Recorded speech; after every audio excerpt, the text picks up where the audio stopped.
Read it aloud, Dad. The paper was already unfolded on the table between us. My father didn't touch it at first. He looked at the header, the official crest.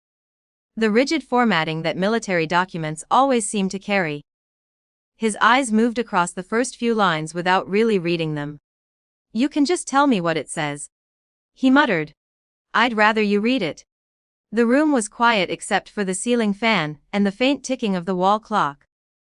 It was late afternoon, the light slanting through the blinds and laying pale stripes across the dining table. My father sighed and finally picked up the page. His hands shook a little. Not dramatically, just enough to make the paper rustle. For years he had believed I made reckless decisions, that I chased danger for reasons he couldn't understand. When I enlisted, he told my mother it was a phase. When I volunteered for convoy duty overseas, he called it irresponsible. Bravery, in his mind, belonged to people in stories, not to his child. He cleared his throat and began reading. Citation for commendation, he said slowly. The language was stiff, military writing always is. It removes emotion from things that are almost impossible to describe otherwise. He paused halfway through the first paragraph. His brow tightened slightly. Then he kept reading.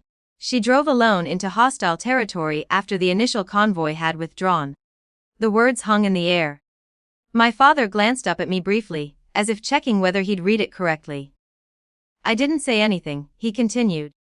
The vehicle was ambushed approximately 9 miles beyond the checkpoint. His voice lost a little of its confidence. His sentences were getting longer now. Heavier. She sustained a fractured rib during the initial impact. Another pause. And applied continuous pressure to a fellow soldier's wound for approximately 3 hours while awaiting evacuation. He stopped. The clock on the wall ticked twice. 3 hours, he said quietly. I nodded once. He looked back at the paper as if it might contradict me. But the words were still there. Military language doesn't exaggerate. If anything, it removes the chaos from things that were never orderly to begin with. He read the line again. She applied pressure to the wound for 3 hours. The room grew very still. I wasn't thinking about the ambush, not really. What I remembered most was the waiting. Dust hanging in the air. The weight of my hand pressing against a field dressing, while the man beside me drifted in and out of consciousness.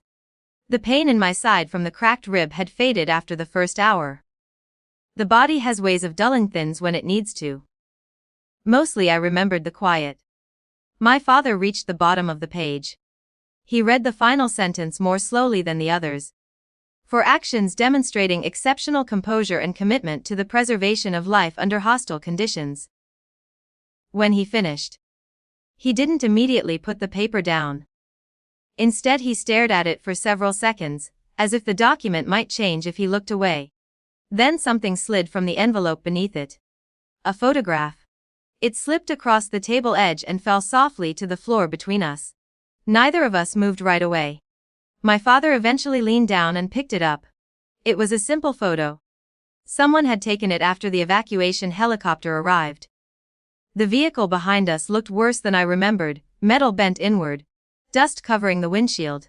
2 soldiers sat on the ground nearby. One of them was me. My uniform was streaked with dirt. My posture was slouched from exhaustion. My hand was still resting against the field bandage, wrapped around the other soldier's side. I hadn't known anyone took that photo. My father studied it carefully. Not quickly. Carefully. For years he had listened politely when I talked about deployments. But his questions always circled around risk. Why volunteer for that? Why go further out? Why not request a safer assignment? He had never asked what actually happened during those missions. Now he was looking at something that didn't allow distance. The photograph didn't look heroic. It looked tired.